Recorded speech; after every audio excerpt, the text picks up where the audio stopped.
Hello everyone, welcome to Ekam IAS Academy. Today is 28th March 2025. మనం ఈ particular వీడియోలో the unhidden treasurer city of ancient India గురించి మాట్లాడుకోబోతున్నాం.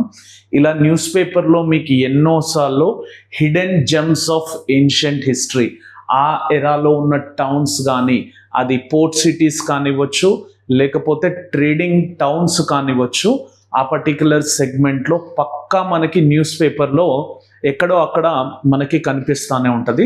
And UPSC ఇక్కడ నుంచి ఒక క్వశ్చన్ని పిక్ చేసి మీకు దాని డిస్క్రిప్షన్ ఇచ్చి దాంట్లో 4 ఆప్షన్లు ఇచ్చి దాంట్లో నుంచి ఒకటి చూస్ చేసుకోమనడం, లేదా టౌన్ సిటీస్ ఇచ్చేసి దాని ఫౌండర్ ఎవరు, లేదా టౌన్ సిటీస్ ఆర్ మన పోర్ట్ సిటీస్ ఇచ్చేసి ఏ డైనాసిటీ దీన్ని యూజ్ చేశారు, ఏ పర్టిక్యులర్ కింగ్డమ్కి ఇది పర్టిక్యులర్ పోర్ట్ సిటీగా యాక్ట్ చేసిందని అడగడం మేజర్ కామన్ ట్రెండ్గా మారిపోయింది సార్. ఇట్లా ఎన్నో అవైలబుల్ ఆర్ ఎన్నో కనిపిస్తున్న హిడెన్ జెమ్స్ సెగ్మెంట్లో పూమ్ పహార్ అనే సిటీ ఏదైతే ఉందో that has been recently trending in the news paper.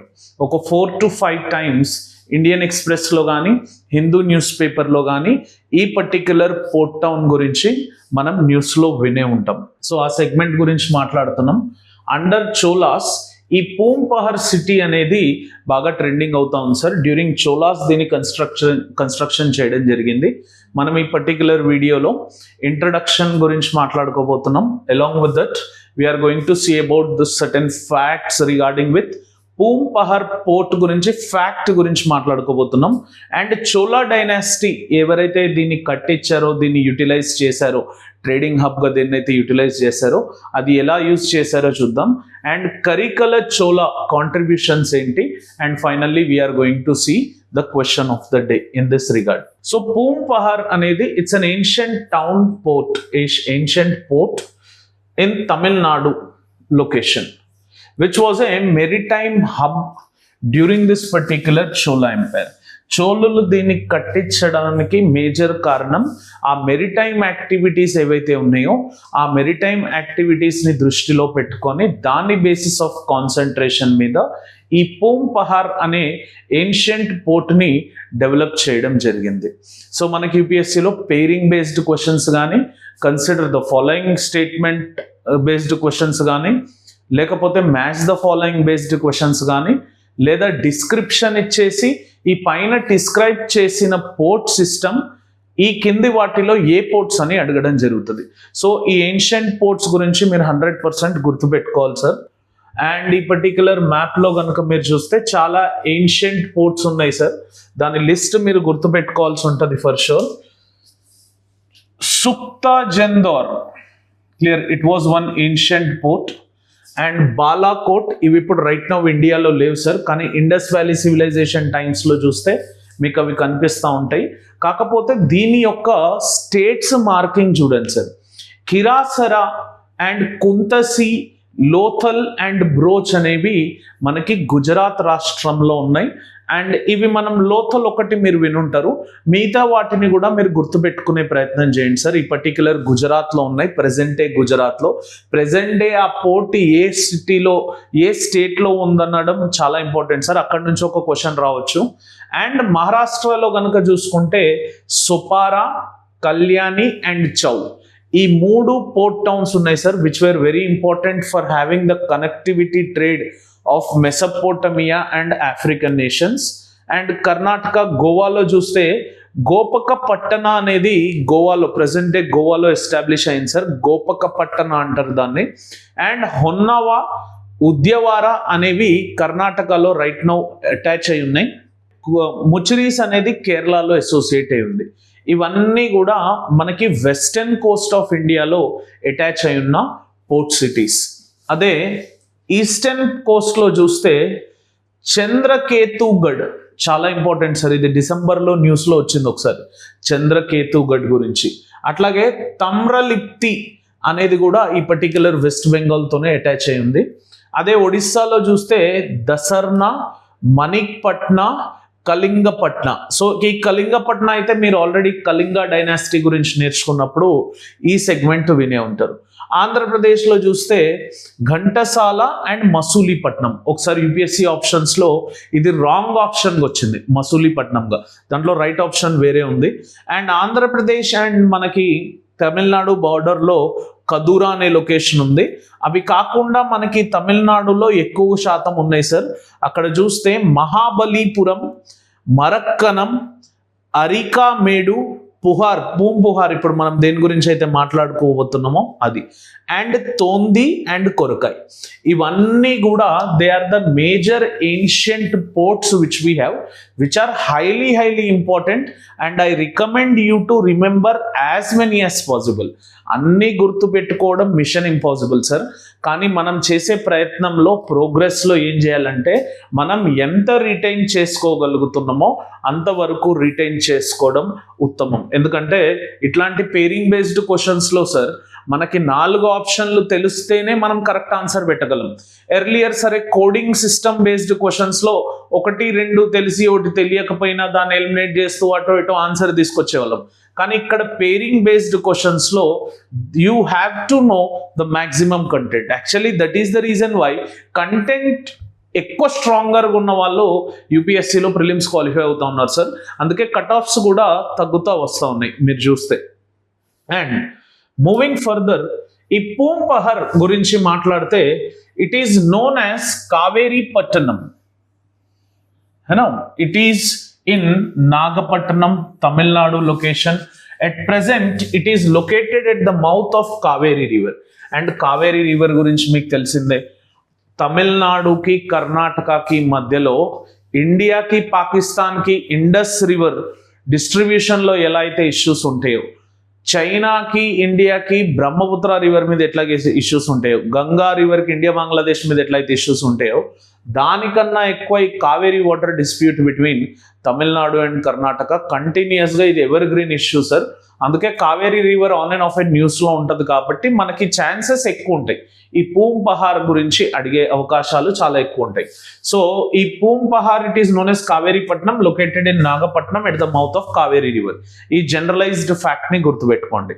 And it is mentioned in Sangam Tamil literature and Periplus of Erythraean sea. Here Sangam Tamil literature లో మెన్షన్ అయింది sir. And Periplus of Erythraean sea లో కూడా it served as a port city and key trade hub of Cholan empire, facilitating spice trade with other Asian nations as well as Arabs. ఇది Sangam literature లో mention అయింది sir. And Periplus of Erythraean Sea it served as a port city and key trade hub. So ఈ రెండిట్లో కూడా ఆ Erythraean see అనే segment లో కూడా ఆర్ ఆ సంగం లిటరేచర్ లో కూడా ఈ పర్టిక్యులర్ పూంపహార్ గురించి మెన్షన్ అయి ఉంది అని చెప్తా ఉన్నారు. మేజర్ గా స్పైసెస్ ట్రేడ్ జరిగేదంటే సార్ గుర్తుపెట్టుకోండి. ఈ ఏన్షియంట్ పోర్ట్ సిటీస్ అన్నీ కూడా సిమిలర్ గా ఏమి ఉండవు సార్. ఒక్కొక్క దానికి ఒక్కొక్క ఇండివిజువాలిటీ ఉంటుంది. ఆ ఇండివిజువాలిటీని మనం చూసుకుంటూ ఏ పోర్ట్స్ నుంచి ఎలాంటి ట్రేడింగ్ జరిగేదు, ఇప్పుడు ట్రేడ్ పోర్ట్స్ ఉన్నాయనుకోండి, దాని నుంచి ఎలాంటి ఐటమ్స్ మనకి ఇంపోర్ట్ అయ్యేవి ఎక్స్పోర్ట్ అయ్యేవి అనేవి కూడా మనకు గుర్తుండాలి. ఇప్పుడు జనరలైజ్డ్గా ఉన్న మనకు నార్మల్ 13 మేజర్ పోర్ట్స్ ఏవైతే ఉన్నాయో వాటి గురించి కూడా మనకు వ్యవస్థ తెలిసి ఉండాలి సార్. ఏ పోర్ట్ నుంచి ఏది ఎక్కువ ఎక్స్పోర్ట్ అవుతుంది, ఏది ఎక్కువ ఇంపోర్ట్ అవుతుంది అన్న నాలెడ్జ్ మాత్రం మనకు ఉండాలి. Clear? So it has shifted locations. అయితే ఈ పూంపహార్ ఏదైతే ఉందో it has shifted locations due to the rise in sea levels. ఈ rise in sea level either plate tectonics theories కి అటాచ్ అయి ఉండొచ్చు జోగ్రఫీలో, or climate change and global warming వల్ల మనకి increasing sea levels along the coastal regions దాని వల్ల ఉండొచ్చు. Finally reestablished 3000 years ago. Clear? So మనకి somewhere around 3000 years of history particular segment కు ఉంది sir. Archaeological evidence of harbour structure, sea walls and a possible bridge యొక్క picture బాగా viral అవుతా ఉంది న్యూస్ పేపర్లో. మీరు పూంపహార్ అని జస్ట్ గూగుల్ చేసినా మీకు ఒక హార్బర్ స్ట్రక్చర్ కానీ ఒక సీ వాల్ కానీ ఒక పాసిబుల్ బ్రిడ్జ్ కానీ కనిపిస్తుంది. That itself says that it was a trading port or maritime port as such. It has strengthened. అయితే ఈ పోర్ట్ దేనికి కాంట్రిబ్యూట్ చేసిందంటే చోళుల యొక్క నేవల్ పవర్ కి అండ్ ట్రేడింగ్ సెగ్మెంట్ కి. అంటే ఎకనామిక్ యాక్టివిటీ స్టెబిలిటీకి, ఎకనామిక్ స్టెబిలిటీ ఆఫ్ చోలాస్కి అండ్ చోళుల యొక్క నేవల్ పవర్ ఏదైతే ఉందో దాని సెగ్మెంట్లో ఇది స్ట్రెంథన్ చేయడం జరిగింది. ఈ పూమ్ పహార్ని పహార్ అని కూడా అంటాం sir, PUHAR. enabled extensive maritime trade and naval dominance, strengthening Chola power and influencing the Southeast Asia. ఆ చోళులు సౌత్ ఈస్ట్ ఏషియాలో ఏదైతే డామినేషన్ చూపించారో ఆ పర్టికులర్ డామినేషన్ చూపించడానికి గల కారణంలో ఉన్న ఎన్నో రీజన్స్ లో ఈ పూమ్ పహార్ పోర్ట్ అనేది it is one of the reason. Along with that ఇది చోళుల యొక్క ట్రేడింగ్ సెగ్మెంట్ ని బాగా ఇన్ఫ్లుయెన్స్ చేస్తూ ఆ ట్రేడింగ్ లో ఇన్కమ్ ని ఎర్న్ చేస్తూ వాళ్ళ యొక్క ఎకనామిక్ స్టెబిలిటీకి కాంట్రిబ్యూట్ చేసింది sir. Clear? So this is about Poompuhar port. And Chola dynasty గురించి అందరికీ తెలిసిందే. It has ruled from 9th century to 12th century AD after defeating Pallavas.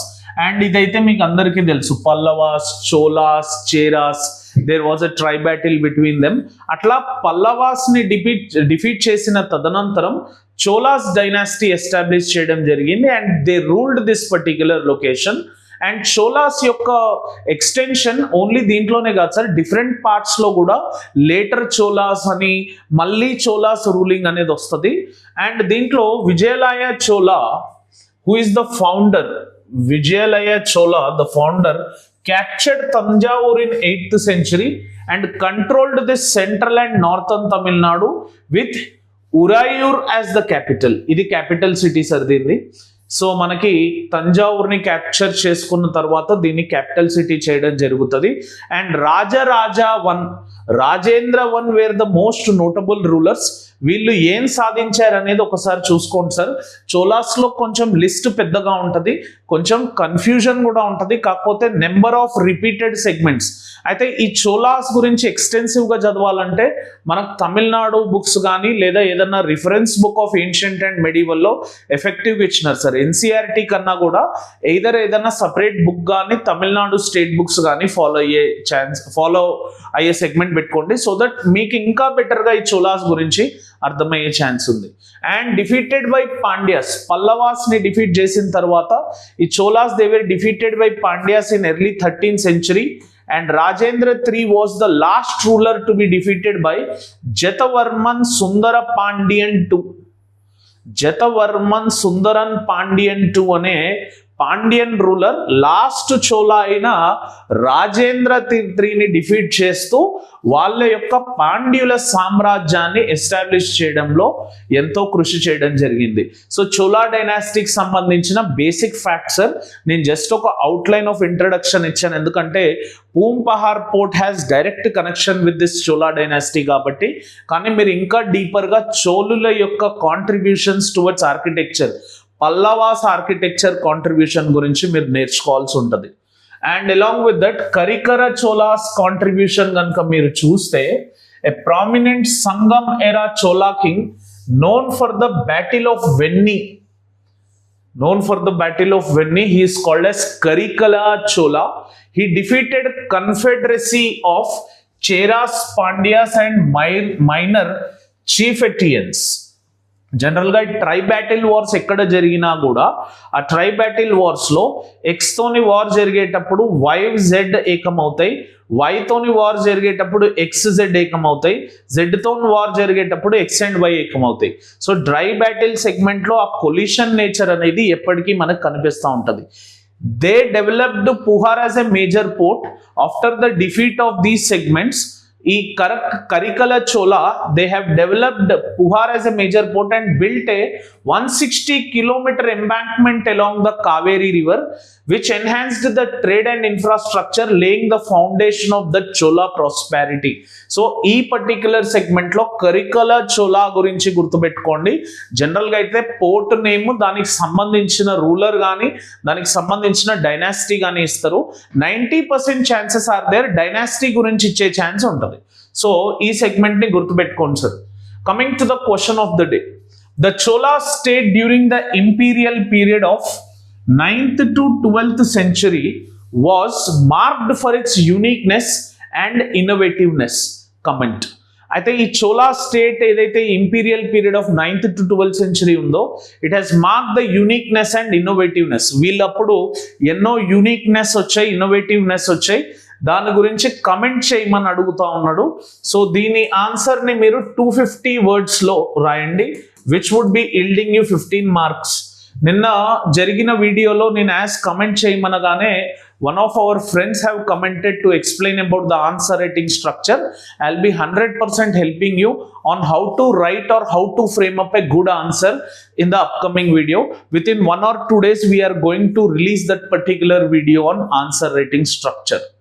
So hopefully అందరికీ వీడియో నచ్చే ఉంటుంది. నచ్చుంటే లైక్ చేయండి, షేర్ చేయండి వీడియోని, and also subscribe to Ekam IAS academy channel and click on the bell icon for continuous notifications. Thank you for watching this video. Have an awesome day. Jai Hind.